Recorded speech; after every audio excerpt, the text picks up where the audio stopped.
på det her. Ordet er ditt, Lars. Tak for det, Odd Christian. Det er på ingen måde skamfuldt at blive sammenlignet med Isa, kan jeg sige. Tusind tak for invitationen. Det er dejligt at være her. Jeg tror, Odd Christian sagde til os i sin åbningstale, eller i sin velkomst til gæsterne, at han var glad for, at vi ville bruge tiden. Jeg kan sige, at det er ikke det, det handler om. Det handler om, at vi ikke tør at blive væk. Når man ser på, hvad Postcom har gjort, som har haft international opmærksomhed, og man så ser, hvilken tidsmæssig horisont det er gjort på, så tror jeg, vi kommer næste gang, også hvis vi bliver inviteret. Det kommer selvfølgelig an på, hvad jeg siger nu, men jeg tror, vi bliver inviteret igen. Som dansk gæst er det hyggeligt at være her. Vi har jo årtier samarbejde bag os, og vi kender hinanden på mange lederkanter. Som international gæst fra Europa og andre steder, så er det jo også bemærkelsesværdigt og vigtigt, at vi erkender og tager den udfordring op, det ligger i, at det internationale samarbejde bliver så meget desto vigtigere.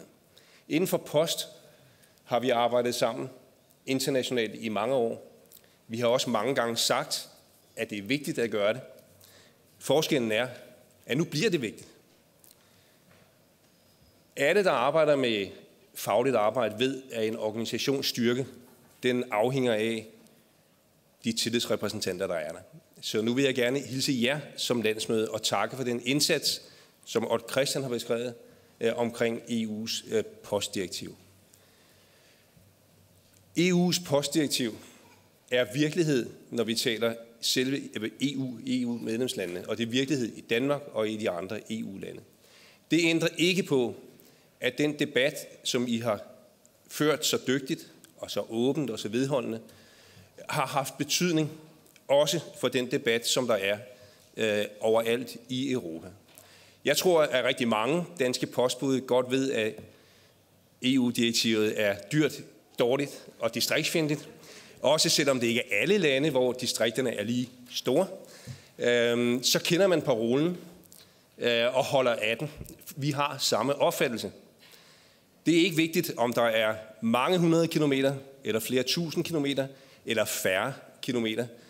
Så er et rent konkurrencedrevet postmarked en forhindring for at opretholde en ordentlig samfundsomfattende posttjeneste. Og det skal man gøre sig helt klart. Den konsekvens, det har haft, blandt andet i Danmark, uden at jeg har talt med John Baldwin fra Storbritannien, som er her, så formoder jeg, at det også har betydet noget for ændringerne af de regulatoriske forhold i England, som netop er sket, og det samme i Finland. Så har betydningen af, erkendelsen af, at det kan blive rigtig dyrt, også for en regering, også for en statsmagt, at gennemføre en liberalisering. Fordi hvis man ønsker postservice, jamen så skal staten jo overtage udgifterne i de egne, hvor det ikke kan betale sig. Den logik er enkel og nem, og det forstår man efterhånden også i regeringerne, og det har I været meget stærke i. Så har I jo markeret jer på andre måder, og det er et område, hvor det også er jer som delegeret, der står bag det. Og så er det ikke formanden, der skal høste det. Det er så næstlederen, der har det. Men vi siger tak til Ingeborg og til Postcom for det engagement og det drivkraft, som I er med til at lægge i juni i samarbejdet der. Fordi man skal ikke være blind for, at når vi hylder det internationale samarbejde og siger, at nu bliver det vigtigt, så har det sine vanskelige barrierer. Det er vanskeligt at rumme de helt konkrete politiske behov over grænserne og erkende de nødvendige skridt, man skal tage i den retning. Og en ting, der i hvert fald er en forudsætning for, at vi kan tage den diskussion, det er, at vi lægger engagement i det arbejde.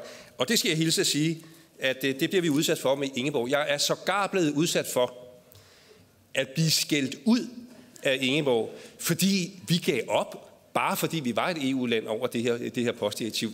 Hun var rød op over begge ører i ejerskab over... Ja, okay. Okay, men tak for det. Og det gør ikke noget. Det gør ikke noget. Du er velkommen til at skælde ud en anden gang. Jeg tror, man bliver klogere af, når du gør det.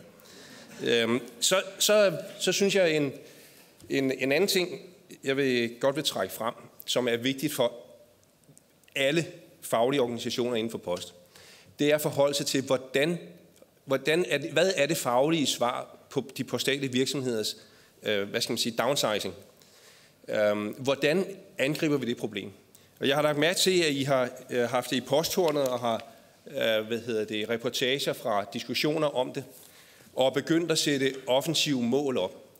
Og det er jo den opgave, vi har som organisation. Vi står i Danmark i alle postale organisationer, og også i Postcom i Norge, står vi over for, at forretningen bliver mindre, virksomheden bliver mindre. På dansk grund har vi haft 1.700 færre jobs nu, end vi havde for 1 år siden. Og det er 3. år i træk, at tallet er så højt. Og det er mange, når man er et land af vores størrelse, det kender I jo. Og det er en voldsom udfordring. Og evnen til, stemningen på arbejdspladsen, jeg skal sige, at i vores tilfælde, der er halvdelen af de stillinger, der er nedlagt, er kolleger, som er fratrådt på grund af alder eller frivilligt, og halvdelen er opsigelse. Og i et sådan miljø er det exceptionelt vigtigt, at vi tager hånd om og laver gode aftaler, som kan bevare vores medlemmers, værdi, men at det er attraktivt for andre virksomheder at ansætte postfolk. Så uddannelse er en af de vigtige ord her. Men selve opmærksomheden på,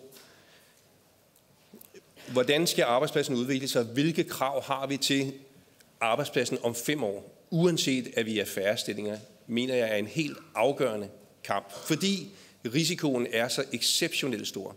Risikoen er exceptionelt stor for, at en ny blå, som vi kalder den, regering i Norge eller andre regeringer rundt omkring, kunne sige, at vi tager skridtet fuldt ud og lader markedskræfterne råde fuldt og helt. Og alle her i lokalet ved, at den branche, der handler om at flytte noget fra et sted til et andet sted, det er ikke nødvendigvis en branche, hvor arbejdsforholdene er meget velordnet.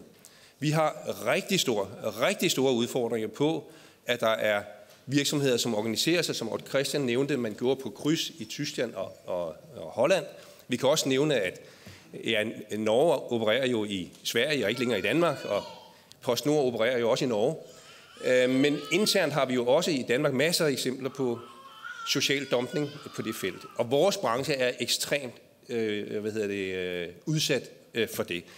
Der skal ikke så meget til at etablere transport og distribution. Og derfor er det så helt afgørende vigtigt. Vi kæmper ikke bare for de medlemmer og den gruppe, vi er i dag. Vi kæmper for så vidt for, at den branche, vi har, er velordnet og har ordentlige forhold også i fremtiden. Og det vil jeg godt anerkende, at I tager den debat op, som I har vist i postordene. Så kan jeg ikke stå her i dag uden at hilse jer og uden at give udtryk for, i hvor stor grad at vi tænkte på jer i forbindelse med forbrydelser og terrorhandlingen den 22. juli sidste år. Vi håber meget, at for jer, at det punktum for den del af det, der er sat med dommen over forbryderen, betyder, at det er muligt at gå videre i det. Men først og fremmest vil vi godt takke jer for, udover at udtrykke vores store sympati og medfølelse med, som det skete dengang, så vil vi godt takke jer for den måde, I mødte debatten på. Og Christian sagde i sin åbningstale, at det var vores kamp at kæmpe mod racisme og intolerance. Og det er lige præcis korrekt. Og vi synes, vi oplevede, at I kæmpede imod intolerance. Netop ikke med had. Netop ikke med krig og uforstand. Men netop med, at det modsatte af intolerance faktisk er tolerance. Ikke over for forbrydere, men mennesker imellem og i det sammenhold og det solidaritet og samfundsansvar, som vi skal have for hinanden. Det er den måde, vi bevarer værdierne på. Tolerance og omtanke, og det viste I der. Så tusind tak for invitationen. Vi glæder os til at være sammen med jer i dagene her, og er spændt på at se, hvor fyrtårnet i